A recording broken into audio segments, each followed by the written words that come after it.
Bom dia. Nesse exercício, a gente tem um carro que está parado com a porta completamente aberta quando o motorista ele liga e acelera com uma aceleração constante o carro. Então, é óbvio que a porta ela vai se fechar, né, com o movimento e a gente quer obter, né, determinar a velocidade angular desta porta quando ela bate ao fechar. Bom, então a primeira coisa que a gente vai fazer é a análise cinemática deste movimento para tentar encontrar uma relação entre a aceleração linear e angular da porta, né? Se for suficiente para encontrar a velocidade angular, é bom, mas a gente já sabe que não vai ser. Bom, então como a gente vai fazer? Primeiro, né, analisa o seu sistema, que vai ser a porta, e tem que analisar o movimento desse sistema no plano. Não é um movimento de translação, nem um movimento de rotação em torno de um eixo fixo aqui, porque o eixo em A ele se move, e portanto a gente tem um movimento plano geral. E aí a gente sabe que a gente pode descrever esse movimento como uma combinação de uma translação e de uma rotação. E aí eu escolhi a rotação em torno do ponto A, então a translação aqui, nesse movimento de translação, todos os pontos do corpo rígido vão ter a mesma aceleração que o ponto A. Colocando isso aí com vetores, né, a gente tem essa informação do enunciado, então a gente tem a aceleração do ponto A aqui, ó, aqui a aceleração do ponto A, então, no centro de massa devido à translação. E no movimento de rotação, a aceleração pode ser descrita através de duas componentes, a normal e a tangencial. E seguindo, né, esse sentido positivo da velocidade e da aceleração angular, a aceleração tangencial é perpendicular ao raio, né, portanto a porta aqui, e aponta nesse sentido. A intensidade vale Rα, no caso da aceleração normal, a intensidade é R ômega quadrado e sempre centrípeta. Então, juntando essas informações, né, a aceleração do centro de massa, aceleração linear, vai ser a soma desses três vetores, tendo cada um essas intensidades, essas direções e sentido. Eu vou utilizar essa representação no diagrama de forças efetivas para analisar agora a dinâmica. Tá bom?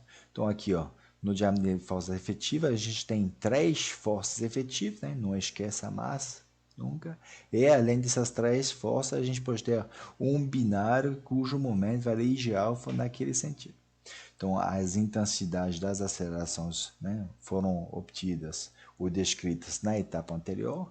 E na página do diagrama de corpo livre, na verdade, a gente tem, né, três forças, eu representei somente duas, mas a gente tem aqui as reações no ponto A, né, e a gente teria aqui o peso da porta, mas estaria perpendicular, né, ao plano aqui. Eu não representei porque a gente não vai utilizar as suas componentes, nem ele não produz nenhum momento em relação ao eixo que passa em A.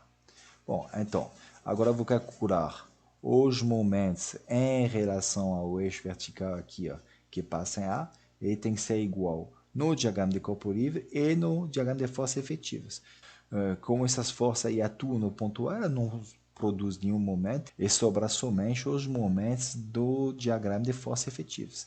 E aqui a gente tem, né, o momento do binário, IG alfa, IG, o momento de inércia, vai ser descrito através da informação que a gente tem do raio de geração, então é M K ao quadrado vezes alfa.